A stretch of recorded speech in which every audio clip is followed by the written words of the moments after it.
Hello, everybody, and welcome back to another Building and Chatting podcast review. Today, we are doing Tales of the Underworld, which is the new short series in the Star Wars universe. It looks like every year we will be getting one of these Tales series, which honestly, 6 short episodes and covering two characters, I honestly think has been pretty interesting, pretty good. I really think this one was really great. But we will go over everything about them here. But first, because these are two character stories, we go with one before the events of Clone Wars and one after the events of Clone Wars. The first arc in this show was the Ventress arc, which of course does take place after the Clone Wars. And let's get right on into that one.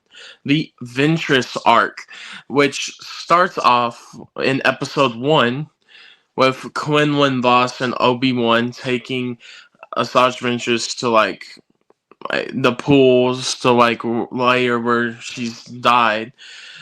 And in this pool, she gets the spirits of her sisters and the mother talking to her. She basically, it's like, you can live here now among your sisters, among the dead here, or you can go back into life, but you have to lose what your heart desires. And she desires Quinlan Voss, but of course that can't happen if she makes this decision. But yeah, she decides to come back to life to try.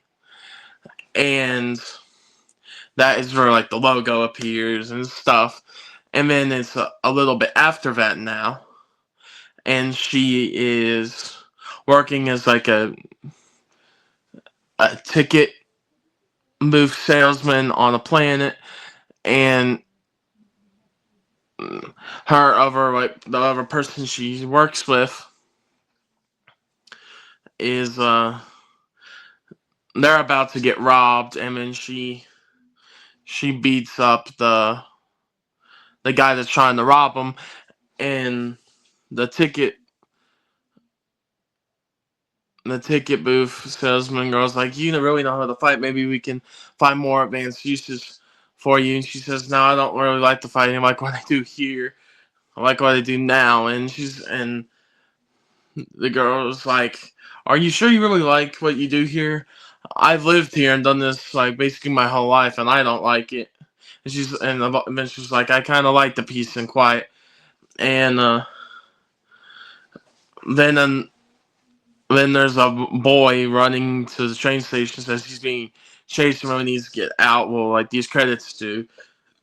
And of course they're like, well, that's not really enough for a passage or train or ship, whatever. And then he tries to force, Jedi mind trick her, but she's like, it's still not enough. And Ventress notices that. And then stormtroopers catch up to them, and she mind tricks them to go check storage bay 43. But of course, the ticket booth taker rats Ventress and the boy out, and they pull out their lightsabers and escape and hide. And then Ventress helps the boy get to a ship to get him out of there so they can escape. And then an Inquisitor comes, and he's like, it's too late. He's already here. And Ventress is fighting him, and he's like, I know who you are. You should have stayed gone. And and he's about to hurt her, and then the boy comes and saves her with her second lightsaber, and his blue one stabs the Inquisitor right for the chest. And my problem with this is why do they give us such cool Inquisitor designs in these shows and then kill them off immediately? It's just you could have that Inquisitor last longer, but maybe not, but it was. But really, it was such a good episode. Just it's a simple, short episode, gets you right on into really wanting to see what else is gonna happen, and great premiere, really good. But the last part of episode one is they get onto the ship, and she's like, "I will help you." But do you want to? But who I am? I was like Count Dooku's lead assassin. I am Asajj Ventress, and and then she's like, maybe that's like she said before. You may not trust me because I may have killed people you cared about. I was Count Dooku's, you know, assassin, and I am Asajj Ventress. I mean, that's where episode one ends. Episode two, they need to find and basically the boy in episode one tells her about the path and that Quinlan Voss set up the path and they need to go look for it. So Asajj Ventress has a friend on another planet that's a bounty hunter that can get them the coordinates, and and then she's like, don't, to the kid, don't act like you're a Jedi, because don't act like a Jedi. Like, you smell, act like a Jedi. He's like, smell, like a funny joke. But then they walk towards like this saloon, this bar on the planet. A dude gets thrown out the window, more like shot out the window by Ventress's friend and the robot she's with. So Ventress is like, we need coordinates, we need some help finding like the path. And she's like, what do you want the path for? She says, none of your business. So basically the terms of this arrangement is Ventress, and as we learn in the next scene, Lyco, which is the boy's name, have to track down and locate an Imperial like an Imperial scanner. So, and then they'll give, and then her friend Late will give her the coordinates to the path. So it starts out pretty good. But the next part of this is basically Late telling like, oh, don't trust Ventress. She's always in it for her own interest, and may not be. She might betray you at some point. So, and he's like, why should I trust you? And she says, I'm only in it for the credits. Ventress, you don't know. And so the next part is the heist, where they have to steal this. At first, it goes pretty well. They're just taking out some stormtroopers quietly, and then Ventress puts Lyco into like the orb, this ball where this Imperial radar scanner is, and he gets it, but while he's grabbing it, Ventress and the droid get located by stormtroopers. So there's lightsaber battle and shooting. It's pretty cool, but Ventress cuts the supports on the ball, this scanner that like goes inside. So we're getting a new form of exit. And so while the ball is rolling through, they jump onto the ship, Ventress, but they get trapped on one part of they get trapped in a part of it.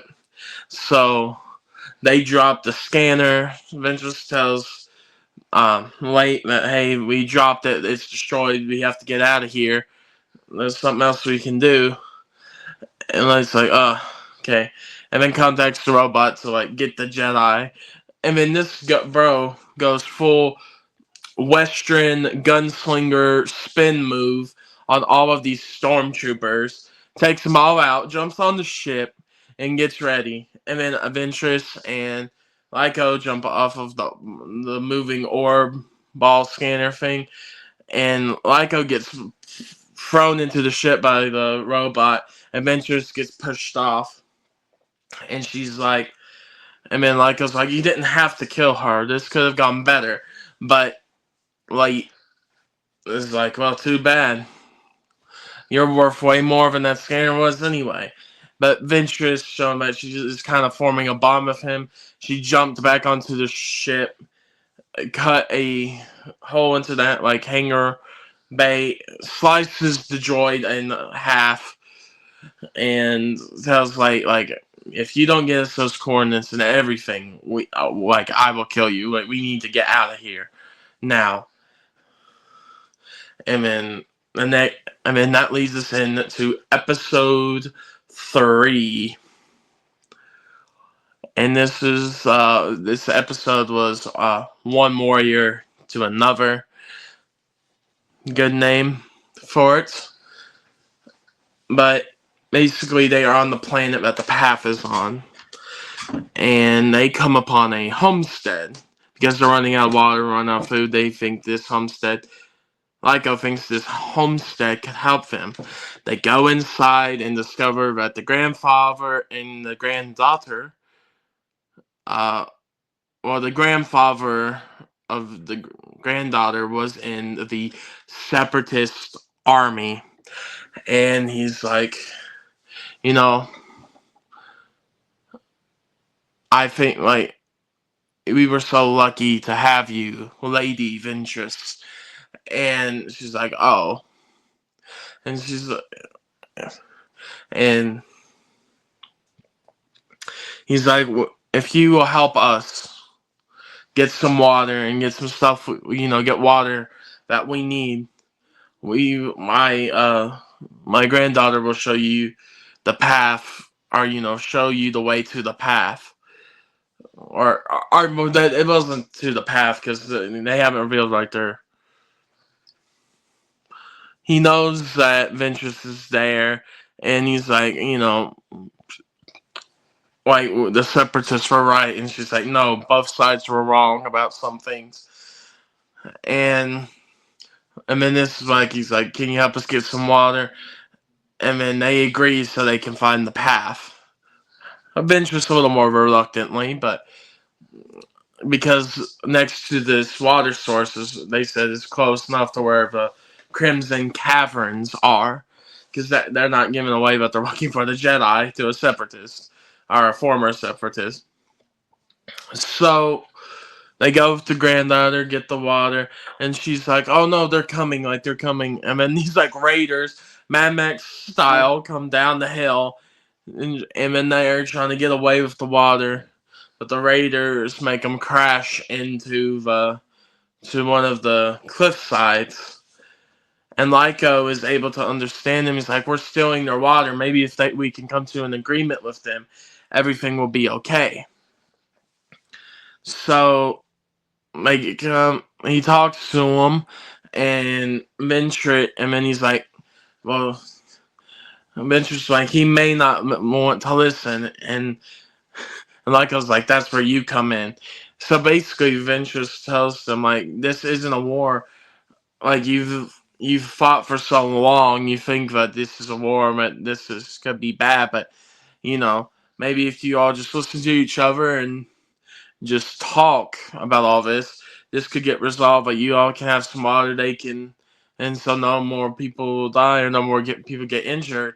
And then the guy's like, okay, I'll talk and we'll figure all this out.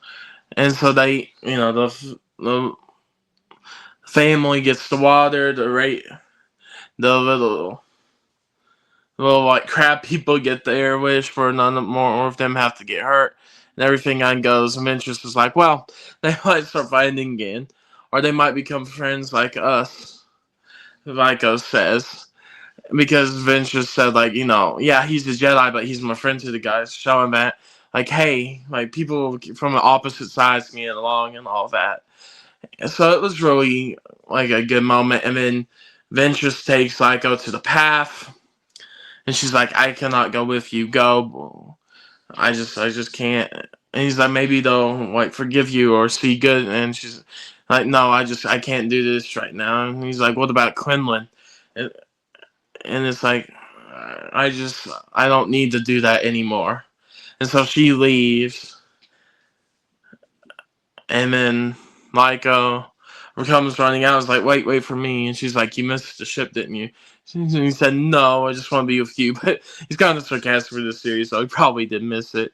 But he stays with Ventress. And even though it wasn't fully revealed, and then that was the end of Ventress's arc. But the thing that's not really known is exactly who Lyko is or who he becomes. The most kind of fan theory there was is that this kid does grow up to be Jod Nawood from Skeleton Crew. But I don't know if that's true anymore, but it would be interesting if that were the case. But well, we will see if we get any more with Ventress and Lyko. But with how it ends, where he's with Ventress now, I definitely could see another series going into Ventress. Maybe we're getting a Ventress series at some point, but we will see. But now we're going back to the past before Clone Wars and stuff. Probably even before the prequels around it. But well, yeah. But this is the Cad Bane arc, which this was personally probably more of my favorite ones. And I did like Ventress's. But Ventress's felt like I liked it, but she's becoming more trusting in people. I might it's found like I guess kind of like now an apprentice, which is really cool. But this was the one I was more excited for when they revealed the trailer. And I don't think it disappointed at all. So Kobe and Nira are two friends on their planet. They're street rats. They are just running around, and they literally have to steal trash or try and rob places. And they're looking for trash, and then they're like, hey, the shop vendor tells them, "Hey, get out of here! I know what you're trying to do." And they run into a back alley. A dude gets thrown out of like this private casino, like behind the shop, and it's like, "Get out of here!" He's basically they throw a body or they send this dude out like, "Don't ever come back here." Blah blah blah. He's like, tells Cad Bane and them to get out of here, and they run out the alley again. And then there's this like there's this like Cad Bane looking guy, like he has like the coat and hat, and he's watching them.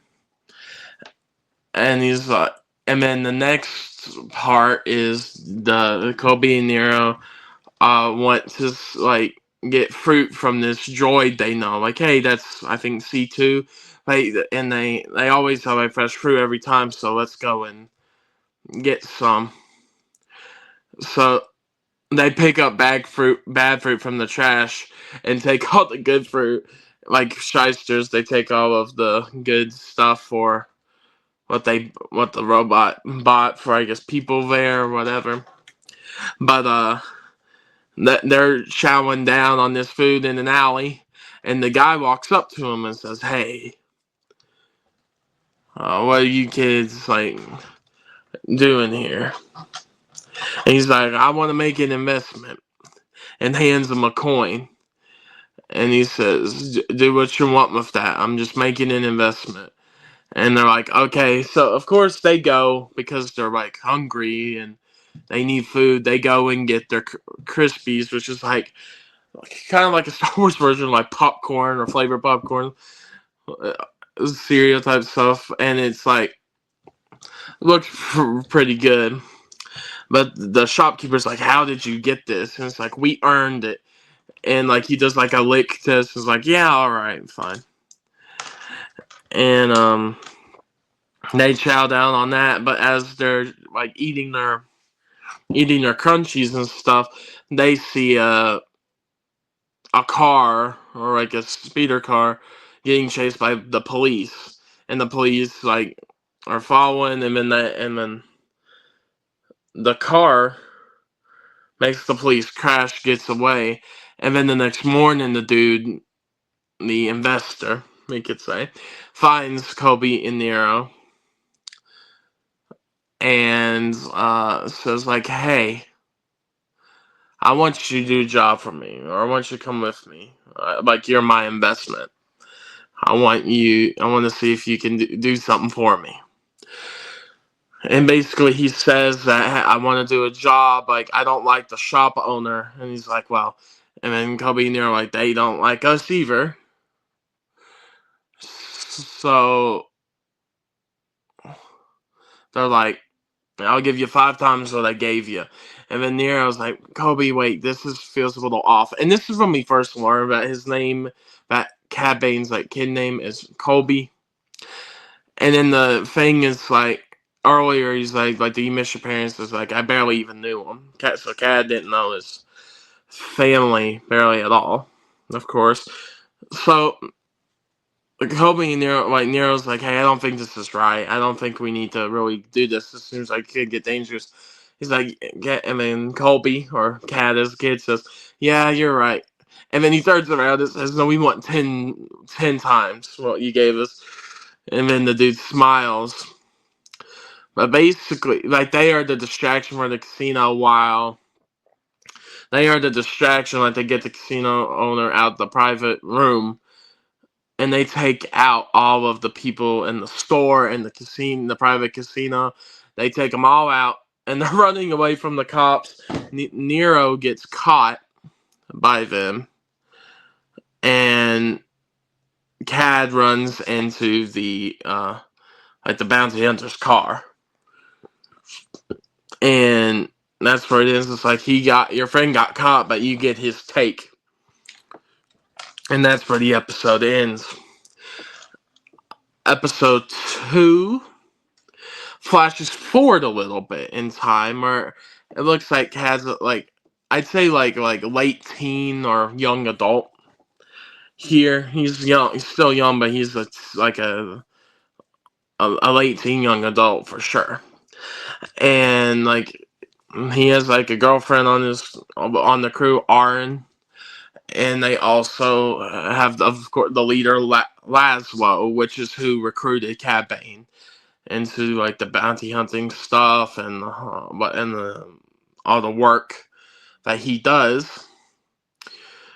And they're like, "We need to go out on a mission. I want you to stay here." And tells Arwen to keep track of Cad because Cad Bane, now he's being called Cad Bane, and he wants to make sure that he stays there. So him and Arwen just like are there playing cards and stuff, and then Laszlo's shit comes crashes in to the base and said like, "Hey, we just and the people inside like we just narrowly escaped, and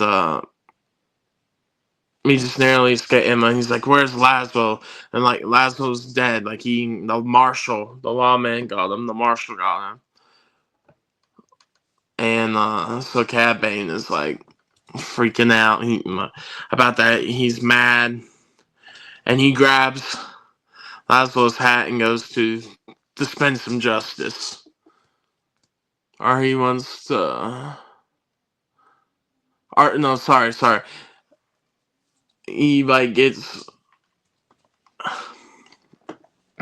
So he's like, "Who did this?" And then they go into the city to find out who it was. This is the part. Doesn't get the hat yet.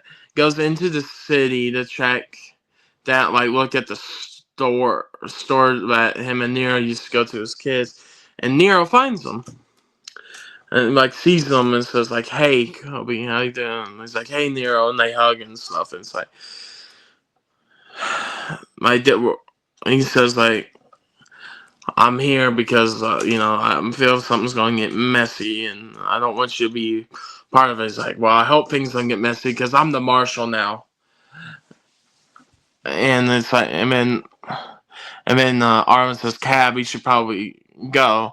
And he's like, "Cad, that's what you're going by now?" He says, "Yeah." So basically, Nero tells him, like, "For your own safety, you need to go. I don't want you to get hurt." And Cad takes that kind of in a bad way. So Cad keeps just thinking and over, basically. and he finally just goes, grabs Laszlo's hat, puts it on, and has that. He has his like the brown outfit on and the brown hat. He's fully become like the Cad Bane we know.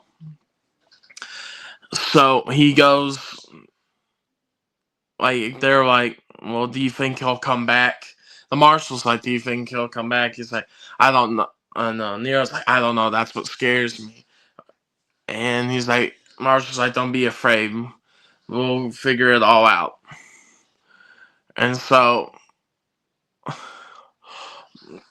Cad Bane goes, blows up the rubble, he blows the building, the shop or the casino wasn't up. Someone blows it to smithereens, where it was closed down, blows up this closed building, and attracts the marshal.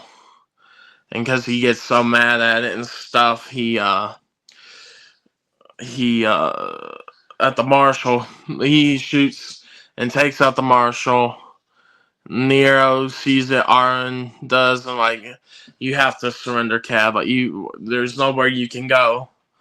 And he's like, and Armin's like, we can have a life. We can figure this all out. He says, we will, and goes to grab for his gun. It's not there. Armin threw it to Nero, and then they arrest Cad, and he calls Armin a traitor. He's like, I'm just trying to protect you, and then Nero's like, was your revenge what you wanted it to be? And Cad was like, it will be. So episode 3, it's back. It's years later. Like, they're home under Nero as the marshal and his deputy. Like, it's really become a lot nicer, kind of like a little utopia. It's like, there's actually greenery everywhere. There's less crime. People are happy. Everything's going good. Then they hear that more of Cad Bane's people have kept showing up, and then that Cad is on a shuttle from Torcana, from like the prison, and they're all like gathering up. He goes to the council, the city council. The marshal does. It's like, what if like Cad does come? He's like, I got it handled, and they're all like, well, maybe you should just send George or like take him out. He's like, no one has to die here.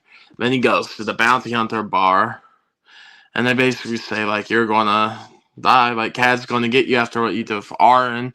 And what happened is Nero married Aaron, and they have a son together. And I'll say why I said that with weird son, because later it explains a bit. But Cad Bane gets back into town. He walks down. He's walking down the road. The deputy's left because he's scared. He doesn't want to die. Like, he's scared that Cad Bane's coming, so he like quits his job on the spot. So Nero tells the robots, "Hey, like, protect Kobe, make sure he's all right, like, get him out of here." And then he goes and stands outside of the like police department and waits for Cad. And they basically they shoot each other's men. Like, Cad Bane shoots and his people shoot all the robots and stuff, but Nero gets all of Cad Bane's people as well, the robots, and gets one of Cad Bane's people, and then Nero gets the other. So those two guys. And then it's just Kobe versus Nero, or Cad versus Nero. And Nero says that Aaron passed away. He's like, that is not the time to tell me that. And and then it's like, and he's like, Cad, there's one more thing Aaron didn't tell you.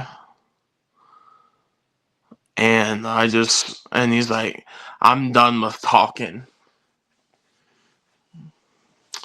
And so they get in the street, have their duel, and of course Nero probably thinks it's gonna be a little more fair, Maybe they can figure it all out, but no.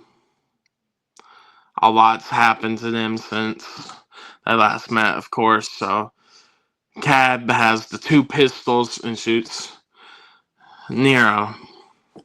And it's like, Cad's like, good, but you took everything from me. And Isaac, Arwen and Nero's son, comes over and it's like, I didn't take everything.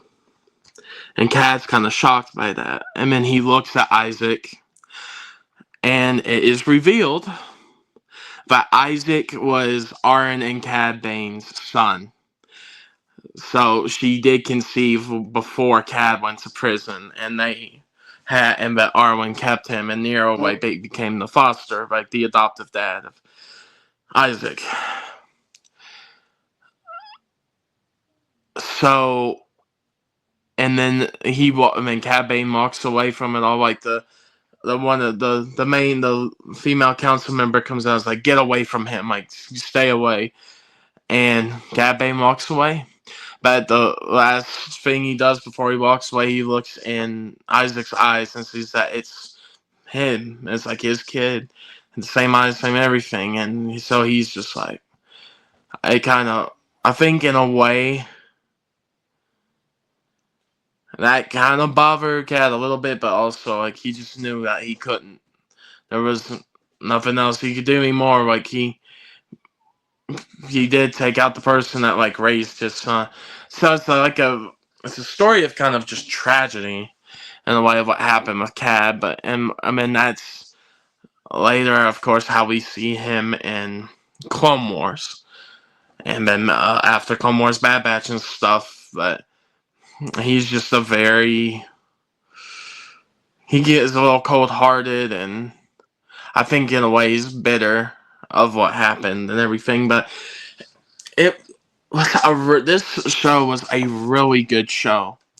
And Tales of the Underworld really delivered this time around. I think it's really good.